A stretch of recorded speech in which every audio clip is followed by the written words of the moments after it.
Alors pour comprendre ce qu'est la gauche, il faut comprendre ce qu'est son essence. Son essence, c'est la révolution avec un grand R, au sens métaphysique. Qu'est-ce que la métaphysique révolutionnaire ? Monseigneur Gaume, qui est un champion de la foi catholique française du XIXe siècle, la me semble-t-il assez bien décrite. La métaphysique révolutionnaire, c'est le renversement de l'ordre social chrétien. C'est mettre en haut ce qui doit être en bas, mettre en bas ce qui doit être en haut. Quelques petits exemples. Si on prend par exemple donc, la peine de mort. La peine de mort est validée, approuvée par le magistère de l'Église infailliblement, et dans les sociétés catholiques, très naturellement, donc, elle était appliquée. Dans les sociétés révolutionnaires, en revanche, la peine de mort est abolie, et non seulement elle est abolie, mais elle est diabolisée. Autre exemple, l'avortement. L'avortement, qui est donc le meurtre d'un innocent, est condamné par l'Église, et dans les sociétés catholiques, on ne pouvait pas avorter. Dans les sociétés révolutionnaires, en revanche, eh bien, l'avortement est non seulement légalisé, mais il est encouragé, il est promu, il est même glorifié. On peut même dire, puisque Simone Veil est entrée au Panthéon, que l'avortement est une valeur de la République. Bon. Dernier exemple, celui des mœurs contre nature. Les mœurs contre nature sont condamnées par l'Église, ce sont des péchés mortels, et en ce sens, ils ne peuvent pas générer de droits, puisque l'Église nous enseigne que seul le bien et le vrai ont des droits. Dans les sociétés révolutionnaires, en revanche, eh bien, les mœurs contre nature sont parfaitement légalisées et ils sont générateurs de droits. Donc on voit bien qu'il y a une inversion des choses. Donc retenons ce qu'est cette métaphysique révolutionnaire. Alors la gauche, qu'est-ce que c'est par rapport à ça ? Eh bien la gauche, c'est le canal politique qui impose la révolution à la société, qui la véhicule, qui infuse cette métaphysique révolutionnaire dans la société. La gauche a donc une dimension politique, mais elle a aussi une dimension pathologique. Qu'est-ce que c'est cette pathologie de gauche ? C'est la négation du réel. Et les gauchistes, à différents degrés, sont frappés donc par ce mal, par cette maladie de la négation du réel. Alors quels sont ces trois stades du gauchisme ? Le stade 1, c'est ce que j'appelle le gauchisme de façade. Le gauchisme de façade concerne les gens qui, officiellement, publiquement, adhèrent au catéchisme de gauche, alors qu'en réalité, ils n'y croient pas plus que ça.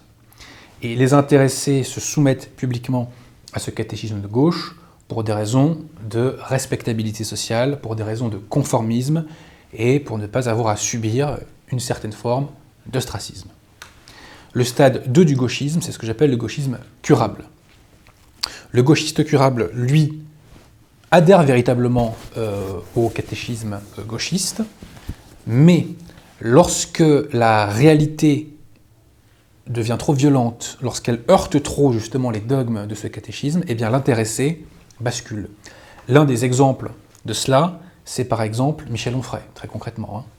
Ou même, d'un certain point de vue, les gens qui avaient manifesté suite aux attentats de Charlie. Voilà, c'était des gauchistes qui ne voulaient pas appeler les choses par leur nom, mais en réalité, il y avait un message qui était de contester la société multiculturelle, au nom de la laïcité, etc. Mais en vérité, voilà, on sait très bien ce qu'ils mettent derrière. Et le stade 3 du gauchisme, c'est le gauchisme incurable, et là, ça vise toutes les personnes qui ne bougeront jamais, quelle que soit la violence de la réalité. Et l'exemple que je prends dans mon ouvrage, et que je développe longuement, c'est notamment celui de Jean Jaurès. Voilà.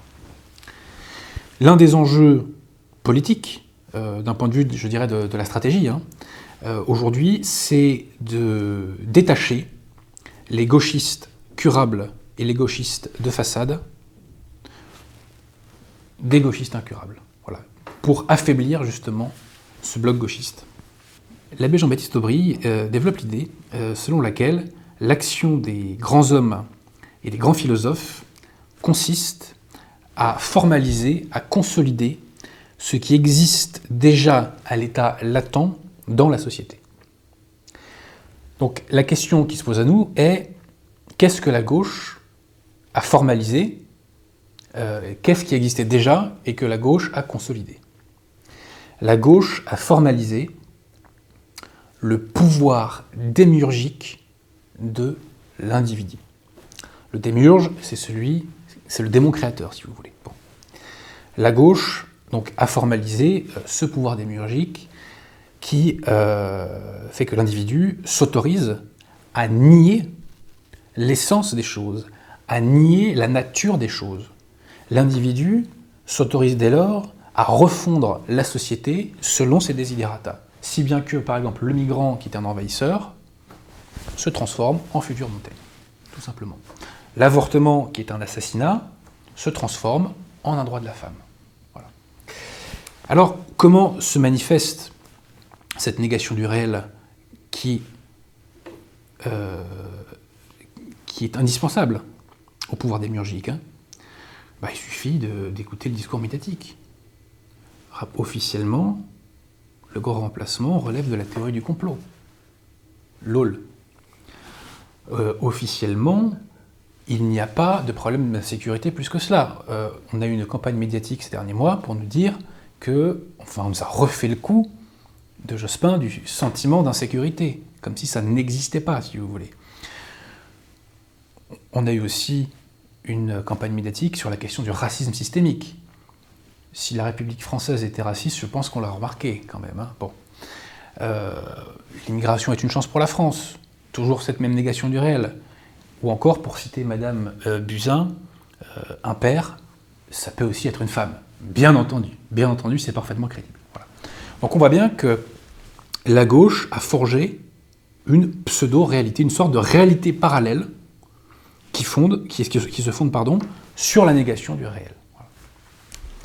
La gauche se diffuse principalement par le conditionnement. Et je distingue 4 facteurs principaux de conditionnement. Le premier, c'est celui de l'influence sociale. Très concrètement, en 1944 se produit une révolution qui est une forme de restauration révolutionnaire. Et à ce moment-là, tous les leviers d'influence sociale passent à gauche, et notamment les grands médias. Cela va générer une forme de pression sociale de gauche auquel les individus se conforment pour ne pas être ostracisés socialement. Deuxième grand vecteur, c'est ce que j'appelle le gauchisme institutionnel. Qu'est-ce que c'est le gauchisme institutionnel? C'est très simple, c'est la colonisation des institutions par le gauchisme d'un point de vue sociologique et idéologique. Concrètement, le gauchisme est sécrété dans les institutions avant d'être injecté dans la société. Le dernier exemple en date frappant que nous avons, c'est celui des Césars. Qu'est-ce que c'est cette soirée des Césars? C'est une soirée consacrée à la décadence gauchiste, très concrètement. Hein. Troisième vecteur de gauche et donc de révolution, c'est le marché. Je pense qu'il suffit de voir les pubs, les affiches dans les métros pour voir que c'est la promotion de toutes les valeurs qui nous détruisent. Hein. Meurtre contre nature, multiculturalisme, etc. Je crois qu'il n'y a pas besoin de trop développer là-dessus. On a tous compris. Et le quatrième facteur de révolution et de gauche, donc, c'est la secte conciliaire. La secte conciliaire. La secte conciliaire, je le rappelle quand même, est ouvertement ralliée aux droits de l'homme depuis ses débuts, puisque depuis Gaudium et Spes. Gaudium et Spes, c'est le document par lequel la secte conciliaire se réconcilie avec le monde, et donc se réconcilie avec les valeurs du monde, se réconcilie avec la Révolution. Et la secte conciliaire joue un deuxième rôle pervers en l'espèce, puisque, en faisant apostasier les catholiques, en neutralisant par l'apostasie les ex-catholiques qui sont devenus conciliaires, elle neutralise la fraction de la société qui faisait barrage à la Révolution. Je m'explique. Au XIXe siècle, les institutions apostasient. Mais dans le peuple, le catholicisme était encore vif. Il y avait une anthropologie française qui s'opposait aux institutions. C'est pourquoi toutes ces valeurs révolutionnaires comme la peine de mort, l'abolition de la peine de mort, ont mis du temps à s'imposer. Parce qu'il y avait une résistance dans la société qui empêchait, qui était un frein, je dirais, au matraquage révolutionnaire, quoi. Bon. Au XIXe siècle, les progrès de la Révolution sont donc très lents, mais à partir des années 60, on constate une surenchère révolutionnaire absolument hallucinante. Ce qui fait qu'on arrive aujourd'hui dans notre société où le vice est partout, absolument partout. Voilà. Et de façon de plus en plus décomplexée, si je puis dire, de plus en plus affichée, et le tout, bien entendu, sans la moindre honte et sans le moindre complexe. Voilà. Donc, la secte conciliaire, je le répète, est une zélatrice de métaphysique révolutionnaire, d'une part parce qu'elle est ouvertement ralliée à la Révolution depuis Claudion Vespès, et puis les faux papes conciliaires n'arrêtent pas de nous parler des droits de l'homme. Hein, bon. Et aussi donc parce qu'ils neutralisent dans la société les éléments qui auraient dû justement s'ériger contre la Révolution. Il est bon de rappeler au passage que le seul véritable barrage contre la Révolution, c'est l'Église catholique, notamment par la foi et les mœurs qu'elle professe. Voilà. Ces dernières années, l'instrument qui a le plus dégauchisé les esprits est la nouvelle opinion publique. Qu'est-ce que j'appelle nouvelle opinion publique? C'est très simple. C'est l'opinion publique qui est née sur Internet et qui tend vers des valeurs françaises, nationales, voire même contre-révolutionnaires et catholiques. Alors, cette nouvelle opinion publique, elle s'illustre de façon très différente. Ça peut être par la réinformation, comme pouvait le faire par exemple notre ami Patrick, dont nous saluons la mémoire. Ça peut être tout simplement par la redécouverte de notre patrimoine, la redécouverte notamment de l'histoire. Ça peut être par la conscientisation politique aussi qu'elle s'illustre. Ça peut être également par la défense de la foi, comme j'essaie de le faire dans certaines émissions de Radio Athéna ou comme vous le faites sur le site catholique de France.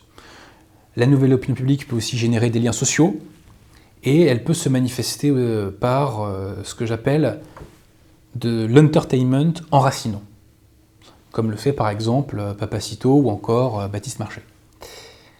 Très concrètement, qu'est-ce que j'appelle entertainment enracinant? Ce sont des leviers, je dirais, ludiques, qui permettent d'orienter les individus dans le bon sens, d'un point de vue historique, d'un point de vue politique, d'un point de vue anthropologique, voire même d'un point de vue spirituel. Et très concrètement, c'est ce qui permet d'aller chercher des troupes. Voilà. Bon. La nouvelle opinion publique est conquérante, elle a de plus en plus d'influence, il y a du travail de fond qui est effectué, et il y a des gens qui arrivent à brasser un maximum de population, si je puis dire, et à les ramener vers ces idées-là. Donc c'est vraiment une équipe très complète. Alors cette nouvelle opinion publique, comme je vous l'ai dit, a son succès, et c'est tant mieux. Mais, phénomène intéressant, depuis maintenant, je sais pas, 2-3 ans peut-être, se produit un phénomène vraiment extrêmement important, à savoir que la nouvelle opinion publique influence les grands médias. Voilà. Elle influence par exemple Sud Radio. Sud Radio est aujourd'hui, objectivement, un média de réinformation.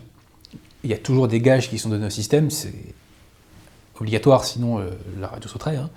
Mais aujourd'hui, Sud Radio, vous prenez sur la question du Covid, c'est un média de réinformation. Je parle du Covid, mais pas que, hein, notamment sur tout ce qui est le multiculturalisme, etc. Bon.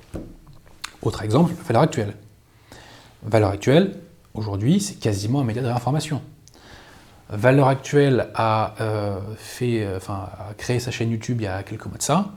Elle est extrêmement branchée Nouvelle Opinion Publique, hein, si vous regardez les tendances de la chaîne. Hein. Bon. Je pense aussi, dans une moindre mesure, à CNews, qui fait de la réinformation via Zemmour, mais pas que, hein, sur le Covid d'une part, et puis sur d'autres sujets de type identitaire, sur des questions liées au multiculturalisme, à l'immigration, etc. Voilà. Il y a eu un petit peu de ça à un moment donné sur LCI aussi, ça s'est calmé, mais il n'est pas exclu que le phénomène se poursuive avec Europe 1 et RTL. Les gens qui suivent l'actualité comprendront ce que je vais dire. Voilà. Bref, la nouvelle opinion publique, aujourd'hui, se porte bien. En elle-même, elle est conquérante. En elle-même, elle gagne, je dirais, de plus en plus de parts de marché. Et il y a un deuxième effet, qui est l'influence sur les grands médias. Et quand, entre guillemets, on fait tomber un grand média, on gagne à double titre. Pourquoi? Parce que dans un premier temps, on réduit le flux de propagande et de conditionnement gauchiste, et dans un deuxième temps,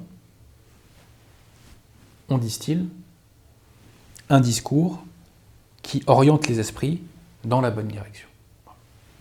Je constate, avec une forme d'enthousiasme, que ces dernières années, il s'est dégagé, dans la nouvelle opinion publique, une véritable avant-garde catholique. Alors de qui est-elle constituée? D'abord, elle est constituée de clercs, de prêtres qui, via leur chaîne YouTube, diffusent leurs sermons et leurs conférences. Je pense par exemple à l'abbé Grossin, et j'invite d'ailleurs les gens à aller s'abonner à sa chaîne YouTube Tour de David, et non seulement à s'abonner, mais à écouter les sermons et conférences pour s'en imbiber un maximum. Je renvoie au Père Jacques, qui a sa chaîne Mont Carmel, ou encore à l'abbé Rioux, qui fait d'ailleurs en ce moment un travail intéressant de nettoyage. Voilà. Nettoie les écuries d'Augias. Autour de ces clercs s'agrègent des maisons d'édition, par exemple.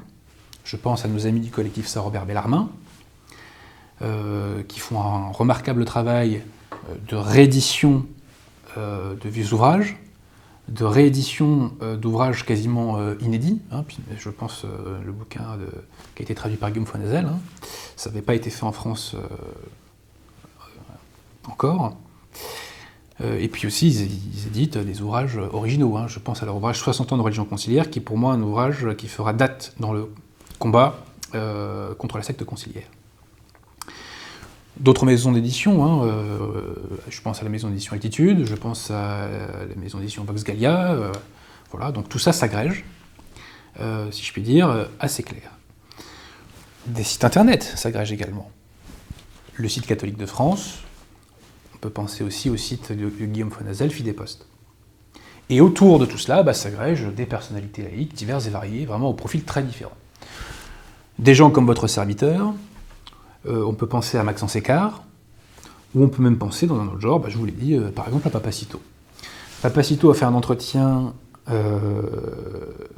pour Boulevard Voltaire au mois de novembre, je crois, qui a fait 250 000 vues. Et dans cet entretien, il dit la phrase qui tue, c'est des vacantistes. À ma connaissance, jamais personne n'avait dit cela à cette échelle-là en langue française. À ma connaissance. Voilà. Donc vraiment, ce sont des initiatives qui partent de tous les côtés, si je puis dire, qui ne sont pas concertées, qui ne sont pas coordonnées, mais qui convergent vers un même but. On pourrait potentiellement évoquer aussi Baptiste Marché. Alors je ne sais pas où il en est dans son cheminement spirituel, mais j'ai apprécié qu'il prête sa force de frappe médiatique à SOS Calvaire. Voilà, puisque SOS Calvaire fait un travail remarquable, et avec SOS Calvaire, on est vraiment dans la refrancisation à l'état pur. Voilà. Donc ce sont vraiment des initiatives qui viennent de tous les côtés, spontanément, sans que ce soit... voilà, il n'y a pas de coordination, mais chacun apporte sa pierre à l'édifice. Alors, ceci posé, que peut-on attendre de cette avant-garde catholique au sein de la nouvelle opinion publique? Eh bien, je résumerai en une formule. La défense des principes. Voilà, je répète, la défense des principes. Prenons exemple sur Saint Bernard de Clairvaux. Nous devons avoir une praxis de combat, une praxis de condamnation du mal, une praxis de dénonciation de l'imposture de la secte conciliaire. La fraternité Saint-Pédis, du fait qu'elle ne professe pas la foi catholique et qu'elle professe des hérésies gallicanes, a une praxis de passivité face au mal, d'attente, une praxis de compromission, de soumission, et une praxis de communion avec le mal, puisqu'ils sont unacum bergoglio. Bon. Donc nous, à l'exemple de Saint Bernard de Clairvaux, au Concile des Tempes en 1130, nous avons une praxis de combat, une praxis de dénonciation du mal, une praxis de l'imposture qui actuellement occupe Rome. Je prie pour que l'abbé Vigano se fasse sacré évêque et qu'il nous rejoigne sur ce front. Monseigneur Lefebvre n'est pas allé au bout de la mission qui lui a été confiée, même s'il a des mérites par ailleurs. J'espère que l'abbé Vigano, lui, ira au bout de la mission qui semble être la sienne aujourd'hui. Prions pour qu'il se fasse sacré évêque, ça serait l'événement décisif, si je puis dire, de l'année 2011. Voilà.